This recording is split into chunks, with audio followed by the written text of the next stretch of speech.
Welcome to Current Affairs. My name is Nathan Robinson. I am the editor-in-chief of Current Affairs magazine. We are joined today by the legendary Ralph Nader, consumer advocate, product safety champion of popular democracy, reformer, critic of corporate power, and one of the most influential Americans of the last century. He is the host of the Ralph Nader Radio Hour, and he is the author of many books, but most recently, Civic Self-Respect, which is available from Seven Stories Press. Ralph Nader, welcome back to Current Affairs. Thank you very much. Well, your new book is in many ways a positive book. It is a book about what people can do. It is an empowering book for citizens of our democracy. But before we get to the positive part, I want to dwell a little bit on the negative, because obviously we have a new president in power. Trump has returned to power this year and is in many ways tearing apart a lot of the institutions that you so value. Could you tell us a little bit about the situation that we are in right now under the current president? Well, this book, Civic Self-Respect, fits like a glove with the fascist dictatorship that Trump is imposing on the country. He's an elected dictator. That's happening around the world. But a lot of Trump voters are saying, I didn't vote for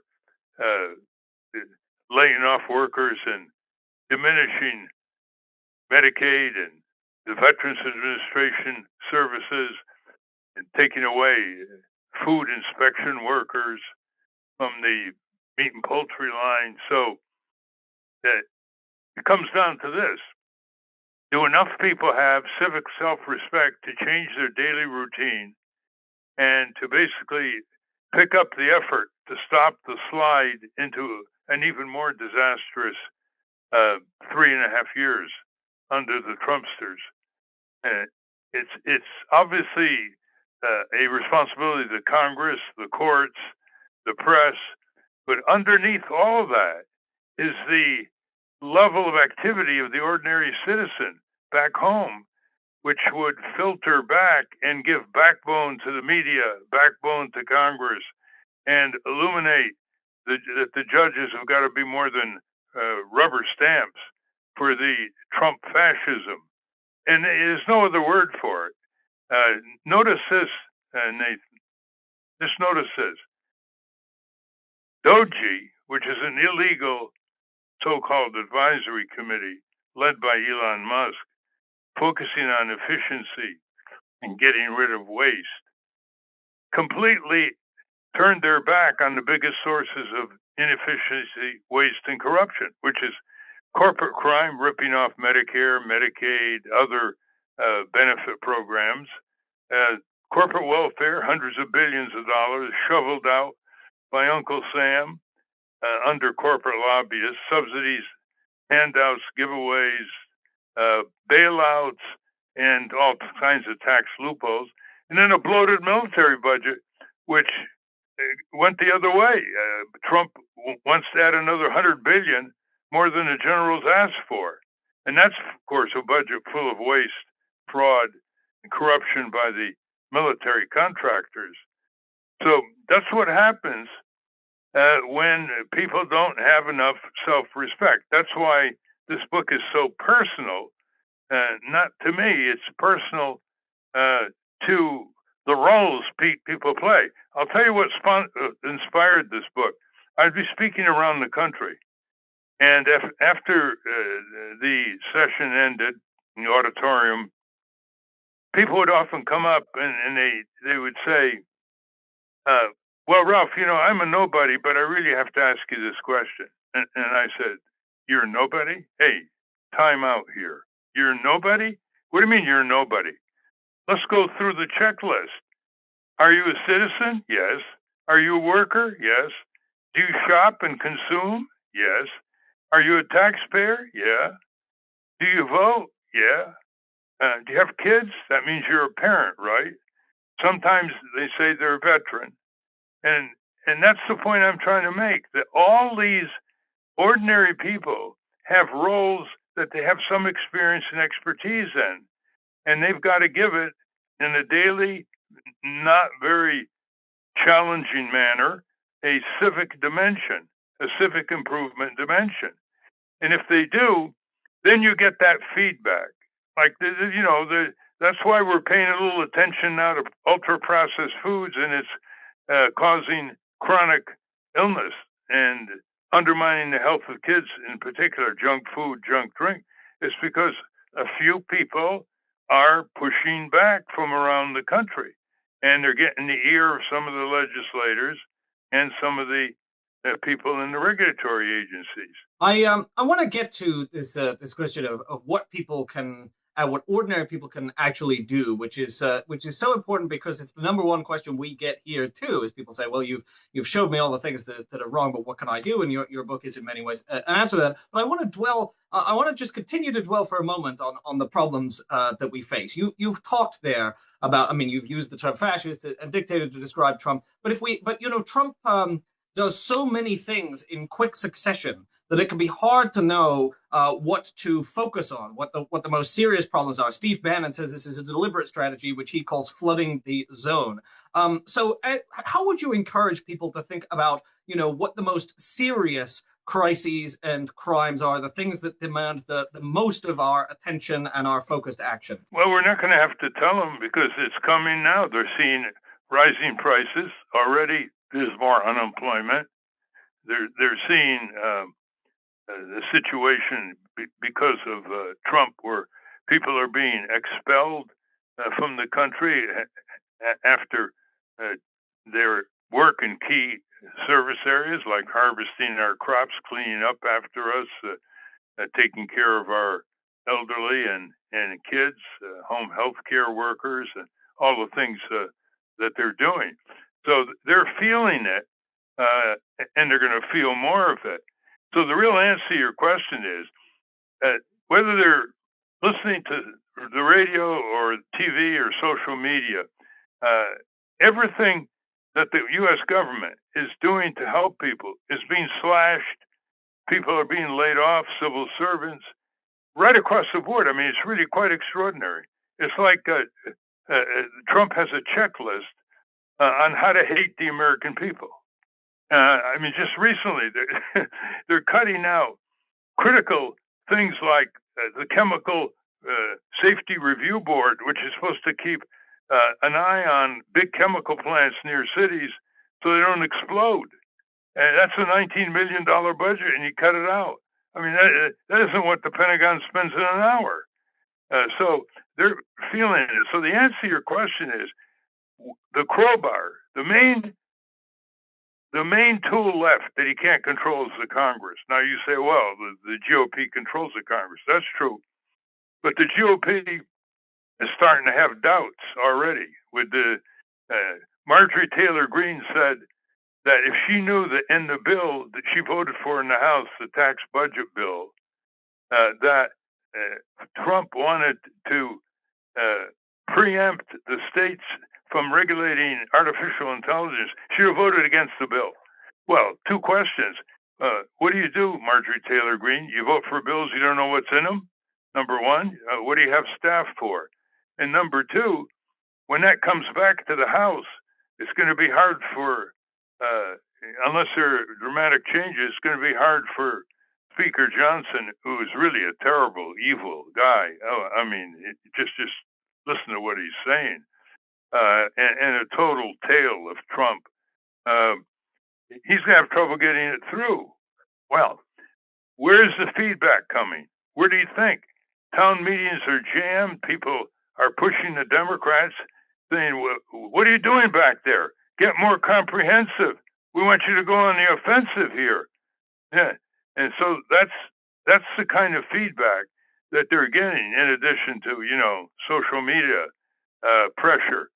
And people have got to realize that Congress is the most powerful branch of government, even though it's behaving over the years as an ink blot, giving all this constitutional authority to the White House. And don't think that Trump didn't notice that. The war power, the spending power, the tax power. He shouldn't have any authority to impose tariffs. That's a congressional authority. So the answer to your question, you focus on Congress. That is the tool, and that's going to lead to impeachment. You say, oh, impossible. Really? I remember they said that about Nixon. And he won in a landslide in 1972, not a squeaker over McGovern, a landslide, 49 states. And did that help him? Did that help him in the Watergate scandal? No. The Republicans saw their political support tanking for the 74 election. They sent a delegation to the White House, said, your time's up, resign. Shows you there how quickly things can change as public opinion changes. But you mentioned there the Democratic opposition, which is a crucial piece of this story. Obviously, over the course of your career, you have been known as a staunch critic of both parties, of not just the horrendous corporate fascism of Trump, but also of the of the fecklessness of the Democratic Party. So we'll talk about the. I mean, and I assume you would probably agree with the statement that Trump's victory, this fraudulent populism of his, would not have been possible if it were not for certain features of the Democratic Party. So tell us a little bit about that side of the story as we linger here a little bit on the failures before we get to the empowered citizen. Completely. The Democratic Party was a flat tire in the election. We can document that better than anybody in the country because Mark Green and I and others assembled 24 civic leaders in July 2022 on a Zoom call with any Democratic candidate running for Congress. And 5 or 6 showed up out of, 200 and some. And what did we do? We showed them how to win. These civic leaders, they don't just talk to conservative or liberal workers. They talk to all workers, all patients, all taxpayers. And so they each had about 12 minutes on the Zoom, and they laid it right on the line. The strategies, the tactics, the language, the slogans, the rebuttals, the ways to get out the vote that the Democrats contract out to consultants who are servicing their corporate clients at the same time. Most people don't know the Democratic Party contracts out its campaigns to these corporate conflicted consultants who control, the money, the scheduling, the what shouldn't be talked about. And so here are the Democrats. They could have landslided Trump on the following simple issues: authentically pressing for a $15 federal minimum wage. That's 25 million workers get a raise. Authentically pressing for an increase in Social Security benefits, which have been frozen, get this, frozen for over 45 years. That's 70 million elderly. And then the child tax credit, which they pushed and wanted extended, and the GOP opposed it in 2022. They didn't even make an issue out of it. That's 60 million kids, including conservative families, who got about $300 a month, almost cutting child poverty in half before the Republicans blocked it. And never mind cracking down on corporate ripoffs, stealing the savings and consumer dollars all over the country, red state, blue state. That comes in at over 85%. Never mind increasing taxes on the grossly undertaxed super rich and multinational corporations. That comes in at 85%. That's what all left-right voters. And they blew it. Why? Because they're in the pockets of the corporations. When you ask the Democrats, how are you doing? The first answer is, we're raising a lot of money. We got to raise more money than the Republicans. And they didn't even have slogans, Nathan. They came up with this Build Back Better. Boy, that's exciting in 2020. And then in 2024, how about this one for Kamala Harris? How about this one? See if this excites you. She was going to create an opportunity economy. And then she sends her brother-in-law up to Wall Street to get advice on tax policy. So they elected Donald J. Trump failed gambling czar, disastrous first-term president, and all the rest of the lying, crooked, self-enriching, ignorant, vicious, and hateful characteristics of this corporation in the White House masquerading as a human being. Hi, sorry to interrupt, but if you like this video, please subscribe to this channel for more wonderful current affairs material in the future, and head to currentaffairs.org/subscribe to subscribe to our beautiful print magazine today. There is some level of introspection going on in the Democratic Party after the election. At least there are discussions about the question, why did we lose? And one of the popular answers that is emerging among elite Democrats to this is found in the current #1 best-selling nonfiction book by Ezra Klein of the New York Times and Derek Thompson of The Atlantic. It's called Abundance. And I don't know if you know anything about this, but you come in for a little bit of, you personally come in for criticism in this. In fact, they sort of, they blame in many ways you and the Nader's Raiders of the 70s for creating a bloated administrative state. I just want to read a couple of things from the Ezra Klein book, because as we're discussing, how the Democrats need to reform, I was hoping you could respond to this. And essentially, their argument is that in many ways, liberal governance has failed. It's failed to build. There's a lot of red tape, and so it's made it so that conservative criticisms of red tape and bureaucracy has some teeth to them. And they say in their book, Nader didn't just criticize the government, he launched a movement to tame it. His raiders did contribute to some of the most important environmental laws in history, but what they were building was an arm of liberalism designed to relentlessly sue the government itself, that would fight for more bills and rules that would widen opportunities to sue the government.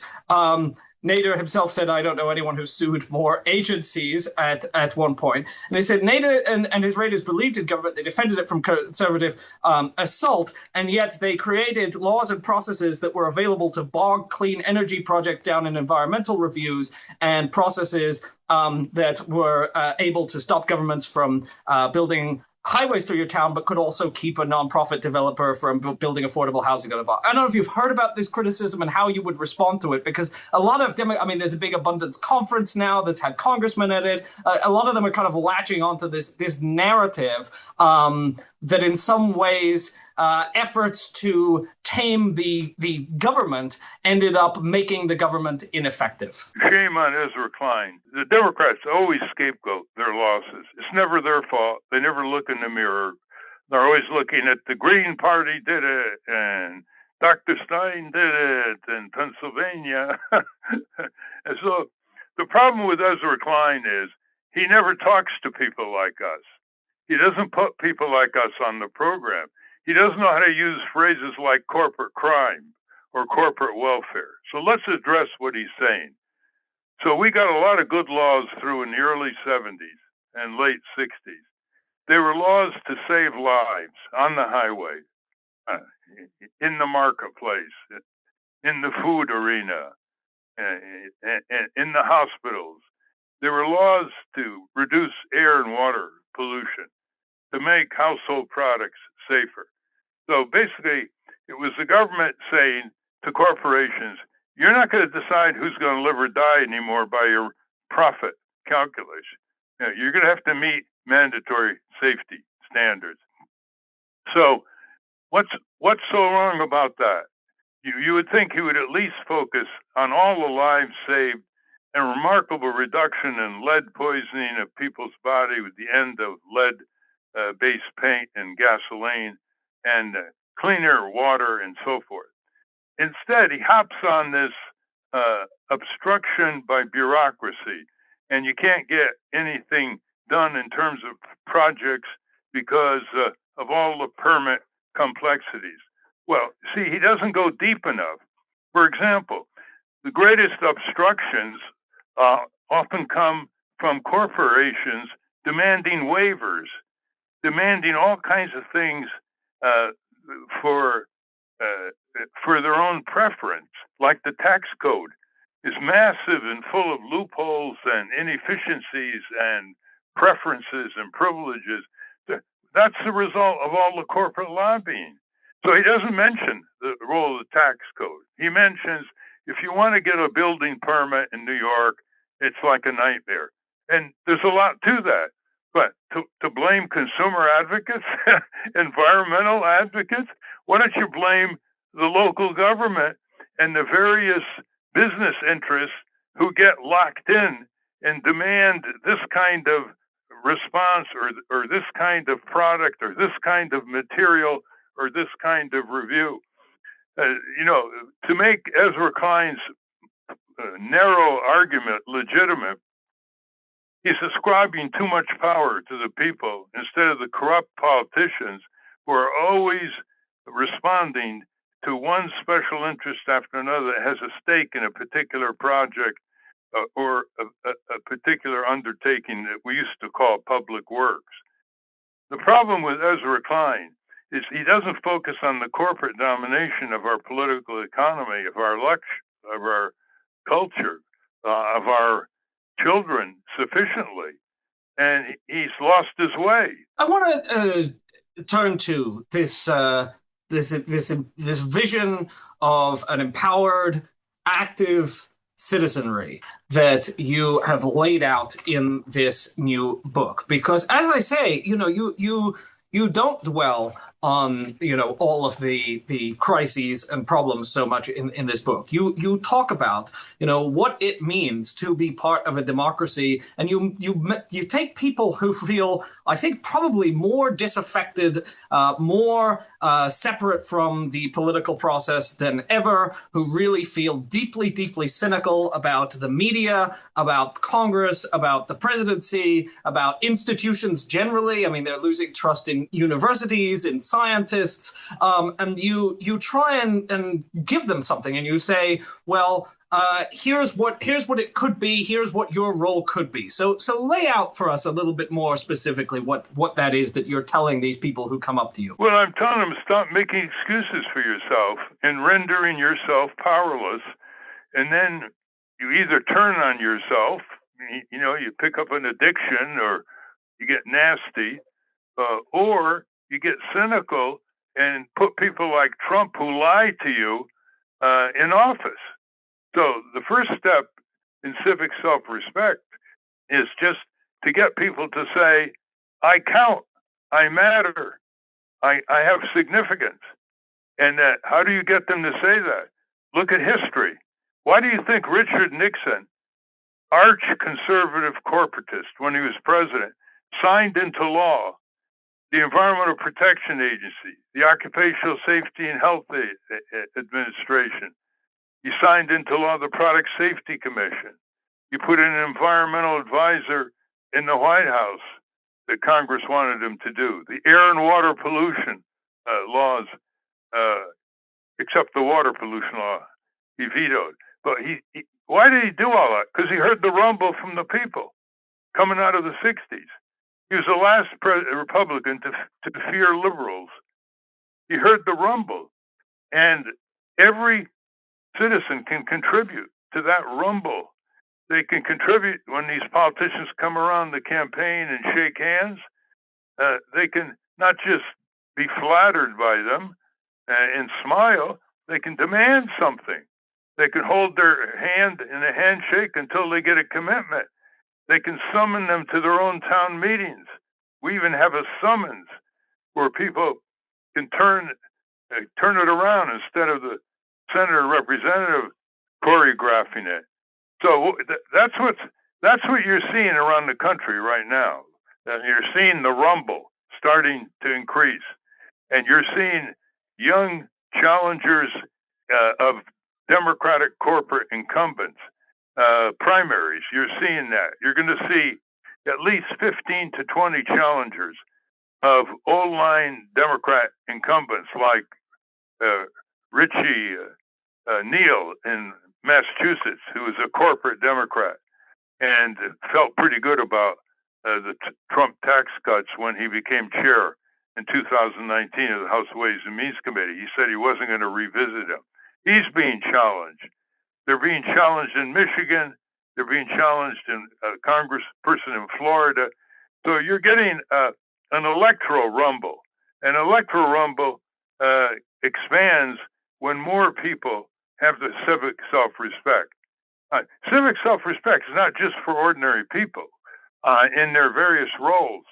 I mean, you got people now who are veterans for peace, okay? You have several thousand veterans who said, we know a lot about war. We know a lot about how it's boomeranging. We know a lot about all the killings abroad by the U.S. empire, and we're going to do something about it. And they got 100 chapters. They do nonviolent civil disobedience. And as we talk, they're in their third week of a hunger fast in communion with the starving people in Gaza under the heel of the fascist terrorist Netanyahu. So they're doing their part, but it's just a tiny number. Well, what if it was 4 times as much, 10 times as much? That's what we got to talk about. No one in Veterans for Peace said, I don't count. They're using their experience to create a civic dimension to what they've gone through, and they have moral authority, and they're doing it. So this book has all kinds of examples of people who start out in the day as a consumer or worker or voter or taxpayer or parent, and they say, hey, there's something I don't like here. I want more physical education in the schools. I want more civic education in the schools. I'm going to go down to the parent-teacher meeting. I'm going to find out who agrees with me. Well, it turns out, Nathan, that there is a lot of left-right agreement in this country. This business of polarization, red state, blue state, is a 2,000-year-old manipulation of divide and rule by the ruling classes. You can. I wrote a book called Unstoppable, where I easily listed 25 major areas where there is left-right support in this country, conservative, liberal, like cracking down on corporate crime. At one point, there was 90% of the people wanted to break up the big New York banks after the collapse and the unemployment and the recession in 2008, 2009. And if you go down the abstraction ladder and get away from the politicians' ideological manipulations and slogans, people want safe food, they want clean water, they want good public services, they want fair taxes, they want schools that work, whether they're conservatives or liberals. They want a living wage, they want an adequate retirement package, they want to be respected in the workplace that's safe and provides them with dignity, unlike Starbucks and these other groups, Amazon warehouses. So that's a huge opportunity for mobilization and a democratic takeover of our government, small d, by the people. Remember, the people are the only people mentioned in the Constitution. The Constitution doesn't mention corporation or company or political parties. It's we the people. It's not we the corporation. It's not we the Congress. So that means that people, when they get civic self-respect, they realize, gee, we're the sovereign. We have the sovereign power. No one else has a sovereign power. So that develops more civic self-respect, and it becomes cumulative. You think the former presidents of the United States, George W. Bush, Clinton, Obama, and Biden, have civic self-respect? They're not taking on Trump. Trump's destroying the AIDS program that was the only thing George W. Bush could be proud of, and he shuts his mouth. And Obama, they're going after Obamacare, and Obama's hardly speaking out, and Clinton and on. So the civic self-respect is all the way to the top down and bottom up. And that's why this book is written. And you cannot escape this book if you read it, because it's all about you, people. You're right that people do want a lot of the same things. There is kind of a consensus around these basic human rights. these sensible public policies, but they can feel so out of reach. And as I say, you are really trying to overcome here a deep sense of pessimism and hopelessness. It's certainly activists on climate change or pro-Palestine activists who couldn't even get Kamala Harris to meet with the families of Gaza victims can feel really like it's so hard to actually shift public policy. But over your career, you did successfully shift public policy, and I wonder what lessons we could draw from looking back over, your experience in taking things where, and actually managing to achieve real substantive victories. I mean, you talked about the pressure to get Nixon to resign. You talked about the pressure to get Nixon to sign environmental legislation. What are some other examples where organized citizens have actually succeeded in getting meaningful concessions, meaningful gains? Mothers Against Drunk Driving. How about that? How about the gay rights movement? That was considered totally impossible. How about the women's rights movement? How about the civil rights movement? How about the environmental movement? I mean, when I started with the environmental effort, they said, you're going to get lead out of gasoline? Do you know how powerful the oil industry is in this country? They own Congress. But it's all a matter of numbers. Let me give you a metaphor. You're driving on a highway with other cars. Suddenly, all the cars stop because there's a boulder in the road. So some drivers get out, 3 of them, and they try to push the boulder to the side, and it doesn't move. So they call on 3 more, and it doesn't move. And they call on 4 more drivers up in the line, and it starts moving. So it's a numbers game as well. Our history is full of a tiny number of people. So what is the number that's needed? 1% of the people in the congressional districts. Remember this, 1%. This isn't the other 1%, the Wall Street 1%. 1% of voters in congressional districts, that's 2.5 million people, organizing Congress watchdog groups where they do the following. They set up an agenda of long overdue changes, some of which we just mentioned. Number 2, they know what they're talking about. They're accurate. Number 3, they represent public opinion. I just mentioned some of the 85% support, etc. And number 4, do they just march and demonstrate with the energy going into the ether? Or do they focus on the decision makers, in this case, the Congress, 535 people? Warren Buffett once said, there's only 535 people. We're millions of people. How come we can't control them? Okay, so throughout history, all the major changes we liked for justice, not one of them required 1% of the people. Volunteering, like a hobby. A hobby is like, what is it, 5-10 hours a week?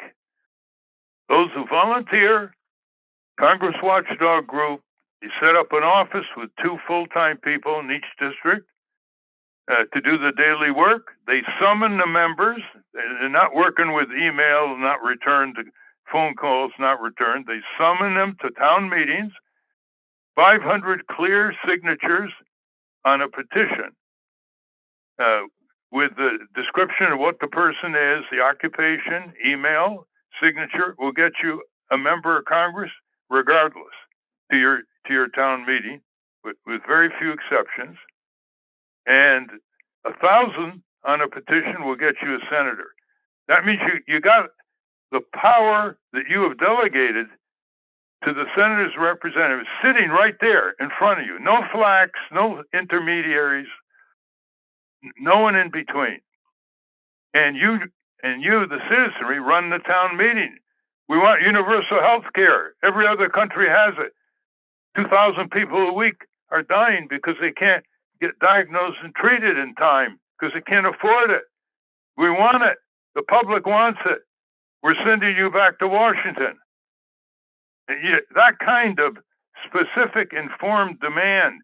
And then we want to know what you're saying. And the press is right there. We want to know what's your response here. These members of Congress cave fast when they realize that the money they raise from these commercial interests are nowhere near as important as the votes they desperately want back home. They want money in order to intimidate primary challengers and get a safe seat. But if you show them you don't have a safe seat anymore, that those days are over. It takes just 1% of the people with those conditions, representing public opinion, knowing what they're talking about, focusing on direct meetings by the decision makers. Ralph, what you're saying here makes me think that in many ways, you can't fight City Hall might be one of the most dangerous myths that we have in our culture, and that in fact the strongest weapon that the ruling class might have is in fact people's belief in their own powerlessness in fighting the ruling class. Precisely. You hit the nail on the head. I wrote a column a while back on the educational system that educates children to become powerless. They don't have civic education. They don't connect with community issues. They don't connect knowledge to action. They don't show what these kids' rights are. My sister wrote a book recently called You Are Your Own Best Teacher, tapping into the imagination and curiosity of preteens to liberate themselves from the internet gulag. The Silicon Valley monsters are electronic child molesters. They got 5 to 7 hours a day from many of these children, separating from themselves from their parents, community, nature. Corporations are raising our kids. Well, it doesn't take much to beat back on that, because you got red state parents and blue state parents who have lost control of their kids, and they know it, and they're mad, and they know who's doing it. But it does need organization and civic self-respect, because when they, as you said, when they say to people you can't fight City Hall, that's a way to try to get them to render themselves powerless, to make them not want to develop civic skills in adult education. What are civic skills? That's something that we should ask ourselves as citizens. For example, there are 2 questions that every reporter and every citizen should ask an elected politician on a particular position the politician takes. Question 1, what is the legal authority for your declaration or your proposal? Question 2, what is the evidence to back up your claim? They never ask Trump that. When Trump lies to them, when he does things that are manifestly false, cruel, and vicious with his executive orders, the press almost never says, what's the evidence? He got years of acclaim by the MAGA guys that the 2020 election was stolen. But the press never said, give me your evidence. We said, 3 million illegal immigrants voted. Where's the evidence of that? Come on, give me your evidence. We want documentation. Otherwise, shut up. There's almost like an excessive cynicism, the idea that, because he lies so much, well, it's futile to almost challenge this stuff. And one of the things I just truly have always appreciated about your work is that it's sort of you don't have any illusions about corporate power, about fascism, but you never lapse into pessimism and cynicism. You still believe in these values of, well, okay, let's stay informed, let's take action, let's hold these people accountable, let's not tolerate lies, let's call them for what they are.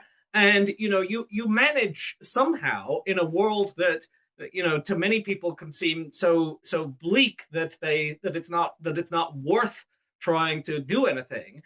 You manage to, without downplaying the problems, in fact, in many ways stating them in a more extreme fashion than many people would say, to use words like fascism, dictatorship, to oligarchy, and yet somehow to still maintain the determination that it is possible to radically alter the situation that we're in. Because in the early 70s, late 60s, I discovered how easy it was.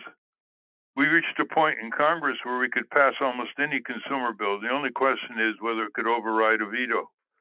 Now you can hardly get a hearing. The cumulative effect of people rendering themselves powerless, giving up on themselves, not taking advantage of their knowledgeable roles as voters, taxpayers, workers, parents, consumers, veterans, means that it is harder now than it was in the late 60s and early 70s. However, we still have a Congress, we still have a Constitution, we still have elections, and my optimism is that we've done it in the past. We have examples here of people who did the impossible because they didn't think it was impossible, and they got important changes. And it's still beginning. It's still happening in some parts of the country. You and I and others have read about when people rise up. So it's a matter of not getting discouraged when you step forward and you're the only one, and then there's 2, and then there's 20, and you feel confident and you're not alone, and then you reach critical mass. Now, so this book, for example, Under Parent, the parents of 2 children, are described here. Greta Thunberg, everybody knows her. She's on a flotilla to break the siege nonviolently and peacefully with humanitarian aid. Gaza, and a very brave person. And look what she's done to mobilize young people all over the world on the deadly effects of global warming. And then there's Felix Finkbeiner. You ever hear of Felix Finkbeiner? Yeah, no. Okay, so that's what I mean. You see, one of the problems the media doesn't publicize civic victories or civic initiatives, and therefore they weaken what could be, because we couldn't have gotten the auto safety bill through in Washington without the New York Times, Washington Post, Wall Street Journal, Detroit Free Press, Detroit News, AP, and UPI reporting what we were doing up there. So the media plays a very important role here in aggregating civic self-respect. Felix Finkbeiner was a 9-year-old in 2007, and he heard about a Kenyan woman dedicated to restoring her country's forests, for which she received the Nobel Prize. So he decided he was going to be the reason for planting 1 billion trees in Germany and around the world. And his stamina at such a tender age brought him worldwide media notice. And by the time he was 18, he met his goal. 1 billion more trees were planted in the world.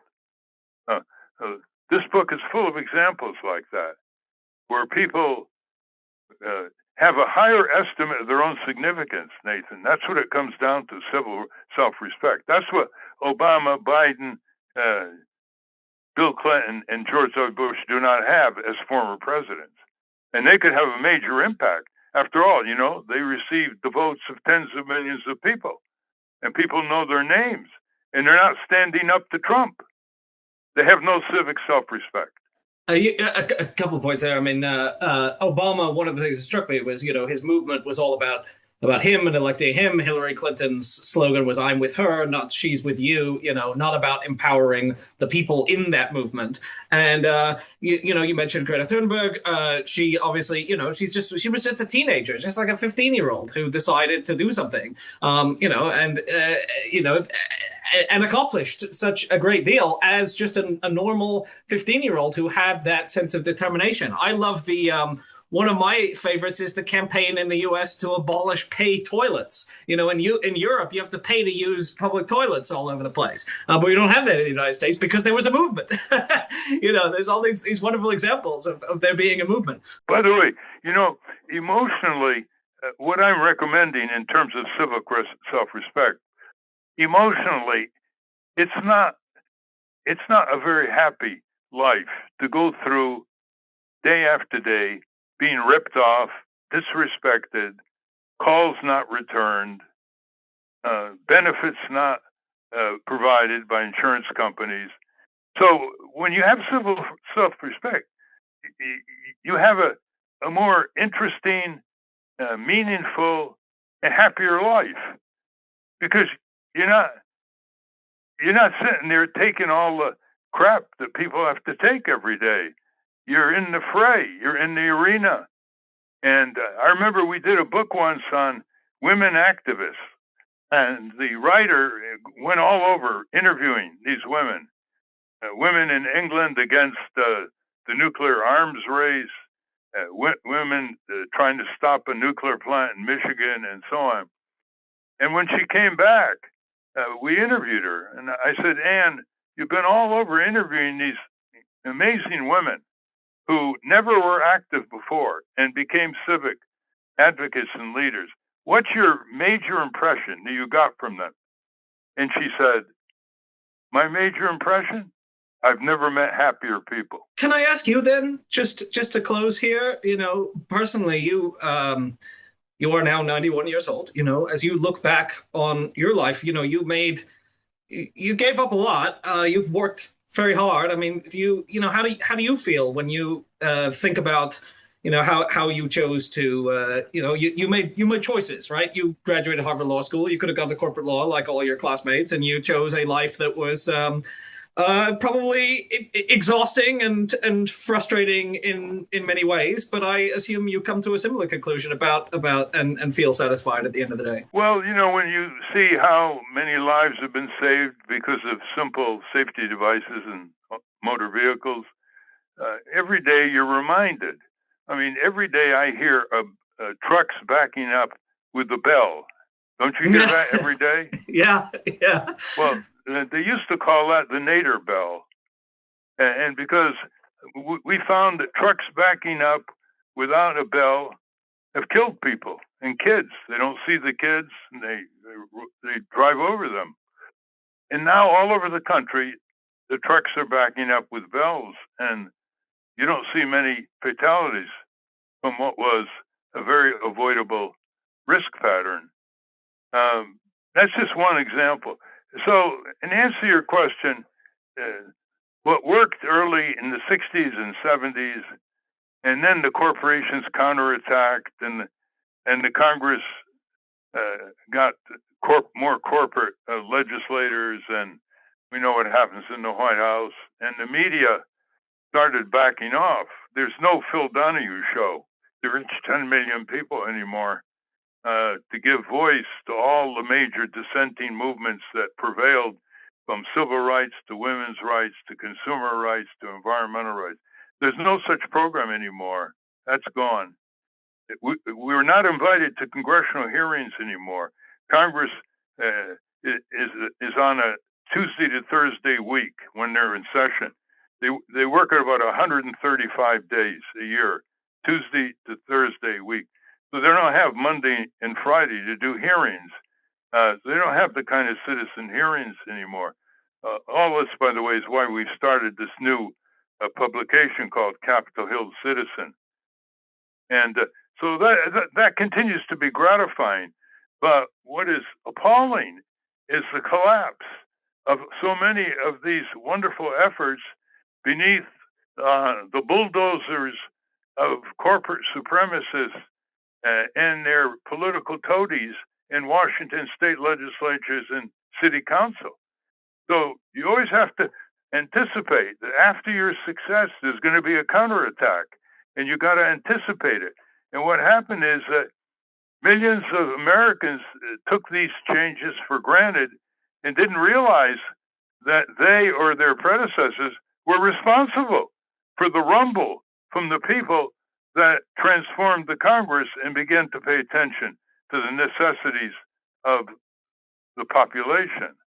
So we're in the most critical political crisis in history, and it is a crisis which can be called the corporate fascist state.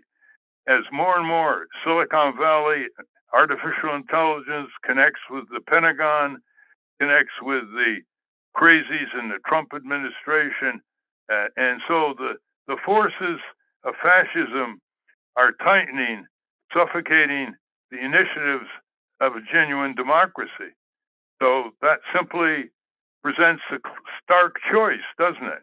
Either we surrender and hoist the white flag, or we organize and fight back. And guess what? We, the people, are the only sovereign, and we, the people, outnumber all the fascists. Well, for more on how we can avoid waving the white flag, how we can get ourselves determined to act and prevent corporate fascism from subsuming this country, I hope that everyone picks up a copy of Civic Self-Respect. I mean, it is an unexpectedly positive book in a very dark time, and I think, and it is an empowering book. And you go through, as you said, all of the roles that people have in their democracy, and you tell them, you know, you're not alone. You've got to get together with other people, and you've got to act. And you show them the specific ways in which people have done that in the past, and you give them very specific steps that they can take now. So I want hundreds of millions of copies at this point. There should be one in the hands of every citizen. So we thank you so much, Ralph Nader, for coming on the program today to discuss this. Well, thank you very much, Nathan. The last message is, it starts with you, the people, and goes directly into Congress, your most powerful tool to turn these situations around. Thanks for watching. This video is a product of Current Affairs Magazine, the country's leading independent left print magazine based here in New Orleans, Louisiana. Go to currentaffairs.org to find out more about us, and currentaffairs.org/subscribe to subscribe to our absolutely gorgeous bi-monthly print edition. Get it in your mailbox. You can also subscribe to the Current Affairs News Briefing, the Current Affairs Podcast, or you can subscribe to our digital edition. Current Affairs is entirely reader-supported. We have no ads. We have no corporate backers. We depend on you. So please consider purchasing a subscription or making a donation to Current Affairs today. We are a 501c3 non-profit organization, and your donations are tax-deductible to the extent allowable by law. Thanks for listening. Thanks for watching.